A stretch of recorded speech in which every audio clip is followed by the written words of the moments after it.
کیا آپ کو پتا ہے جب ہمارے پیارے نبی کے دادا کا انتقال ہوا تو ان کے آخری الفاظ کیا ہیں؟ اور پھر ننھے محمد مصطفیٰ کی پرورش کس نے کی؟ چلو بتاتی ہوں۔ قریش کے سردار، کعبہ کے چابی کے امین، سب قبیلے میں عزت رکھنے والے بزرگ حضرت عبدالمطلب بستر مرض پر تھے۔ بڑے بڑے ان کے چارپائی کے پاس بیٹھے تھے۔ ان کی سفید داڑھی سینے پر پھیلی تھی اور آنکھوں میں اب بھی نور چمک رہا تھا، مگر سب جانتے تھے کہ وہ سایہ اب اٹھنے والا تھا۔ لیکن ان کی نگاہوں کے سامنے بار بار ایک ننھا بچہ گھوم رہا تھا، وہی جو ان کے دل کا چین اور سکون تھا، وہی بچہ جن کے والد کو ان کی پیدائش سے پہلے ہی مٹی کے سپرد کر دیا گیا تھا، جن کی والدہ بی بی آمنہ بھی مدینہ کے سفر میں 2 سال پہلے اس دنیا سے رخصت ہو چکی تھی۔ ننھے محمد صلی اللہ علیہ وسلم جو ابھی صرف 8 برس کے تھے، ان کی پیشانی سے ایک عجیب سی چمک جھلکتی تھی۔ حضرت عبدالمطلب نے اپنے پوتے محمد صلی اللہ علیہ وسلم کو اپنے پاس بلایا، ان کے سر پر پیار سے ہاتھ پھیرا اور بہت پیار سے سینے سے لگایا اور دھیرے سے ہلکی آواز میں کہا، یہ بچہ کچھ الگ ہی ہے۔ پھر اپنے بیٹے کی طرف دیکھ کر فرمایا، میری بات غور سے سنو، اس بچے کی حفاظت اب تمہاری سب سے بڑی ذمہ داری ہے اور میں یہ امانت اپنے بیٹے ابو طالب کو سونپ رہا ہوں۔ یہ سنتے ہی حضرت ابو طالب کی آنکھوں سے آنسو جاری ہو گئے۔ وہ بہت ہی تنگ حالی میں زندگی گزار رہے تھے۔ مال دولت زیادہ نہیں تھی مگر دل بے حد بڑا تھا۔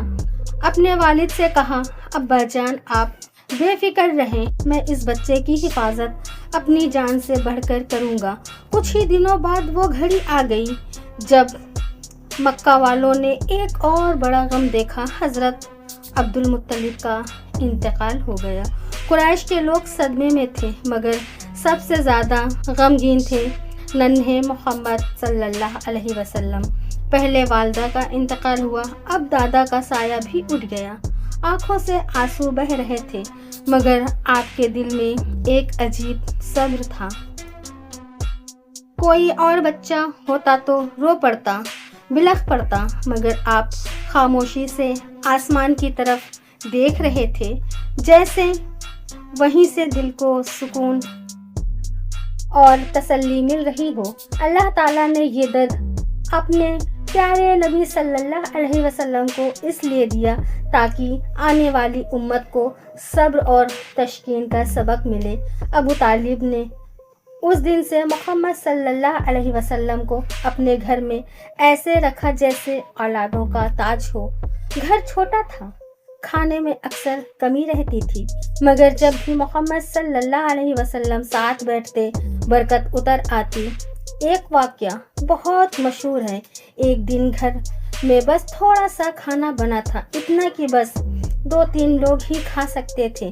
بیوی نے کہا، آج تو بچے بھوکے رہ جائیں گے، مگر ابو طالب نے ننھے محمد صلی اللہ علیہ وسلم کو پاس بٹھایا اور کہا، بیٹا تم بھی ہمارے ساتھ کھانا شروع کرو۔ جیسے ہی آپ نے بسم اللہ پڑھ کر کھانا شروع کیا تو تھوڑے سے نعمت بڑھتی چلی گئی۔ سارے بچوں نے کھا لیا، گھر والوں کا پیٹ بھر گیا، لیکن پھر بھی پلیٹ کے کھانا باقی تھا۔ یہ میرے نبی کی برکت، جہاں تھوڑے میں کھانے میں پورے گھر کا پیٹ بھر گیا۔ سبحان اللہ۔ جو لوگ نبی صلی اللہ علیہ وسلم سے سچی محبت کرتے ہیں وہ لوگ کمنٹ میں آئی لو محمد ضرور لکھیں۔ آج کے لیے اتنا ہی، پھر ملیں گے اگلی ویڈیو میں انشاءاللہ۔ السلام علیکم۔